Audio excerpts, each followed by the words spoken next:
So they have this tea convention, right? The Tea Party guys. And everybody's complaining that it's $500 some odd. They even have a little press conference to complain about it. And people say, well, you're paying Sarah Palin $100,000. It might cost a little less if you didn't pay her that much. And the people at the protest are like, oh, no. We have to pay Sarah Palin. She's a genius, and we all love her. Well, then shut up about your $555 or whatever dollars it is, or $595 or whatever. Hush up and just put it in Sarah Palin's pocket and walk out like the idiot you are. But Sarah Palin says, no, don't worry. I'm in this for the cause. So I will somehow get a lot of that money back and put it back into the cause. Really, Sarah? How? How are you planning to put it back in the cause? Well, that's vague. We'll talk about it. I'll plow it back in the cause. No. Here's what she's going to use the money for. Plowing the snow out of the driveway of her mansion in Alaska. Okay. She ain't going to put that money back in the cause. If she can, she'll be like, you know what? Charity A, charity B, here's where 20,000 is going, 50,000 and 30,000. Here it is. No, she's pocketing the money. How stupid are you?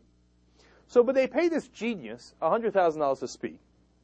By the way, there are 3 times as many people at the Netroots Convention, which is the liberal blogosphere convention, as there were at this Tea Party convention. And it's not like big stars don't come to the Netroots Convention. Hillary Clinton, Barack Obama, you name it. Bill Clinton, everybody's been there. That gets a little coverage. Oh, but you libs. Okay? Sarah Palin goes to speak to these guys, a third of the size of the liberal convention, and everybody's like, oh my God, it's Sarah Palin, it's the conservatives. And wall-to-wall coverage. Wall-to-wall coverage. Now, it turns out there is a downside to that wall-to-wall coverage for Sarah Palin. Hey, Sarah, you're on TV. You schmuck, if you write something on your hand, we're going to see it. She wrote a cheat sheet, crib notes, for the Q&A session on her hand, like a third grader.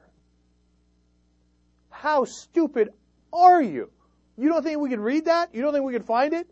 What do you think we're in? I know that a lot of your supporters are cavemen, but the rest of us aren't. We got cameras. There she is, reading her hand. This is embarrassing. You know what's on her hand? The words are energy, tax, lift American spirits, and then it was budget cuts, but then the word budget was crossed out and it just became cuts. Okay, so let's think about this. You Sarah Palin supporters out there that you think she's a goddess and so brilliant and should be president. She needs to remind herself to lift American spirits? That she doesn't remember you should be lifting American spirits unless she writes it on her hand? How sad is this? How pathetic is this? Look at that! Oh my God, that's so embarrassing. Oh, that's so embarrassing. And in this speech, she complained that Obama was reading off a teleprompter. At least he's not reading off his hand like a third grader. I'm supposed to answer about energy. Why did you write energy on your hand? What does that tell you? You don't remember to talk about energy? You know what it is? And this goes to how pathetic it is in other ways.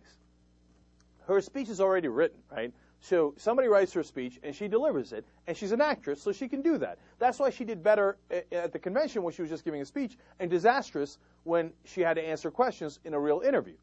Now, in this case, she doesn't have it for the speech. That's already written. She has it for the Q&A. It is incredibly likely that they fed her the questions ahead of time, right? And they said, hey, Sarah, since you're a moron, and we don't want to ambush you like Katie Couric, we're going to ask you about energy and tax, etc.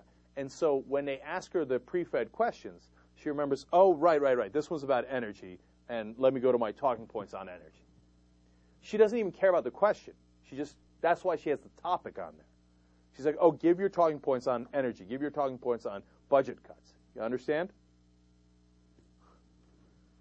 If that doesn't convince you that she's not up to the job, that she can't answer a question that she already knows is coming, that they already fed to her, without referring to her hand, well, then you're never going to be convinced of anything.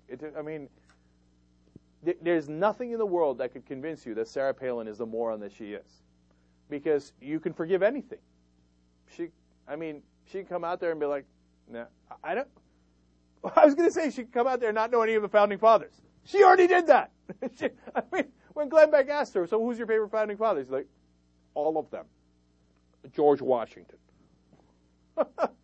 Pathetic, man. Pathetic.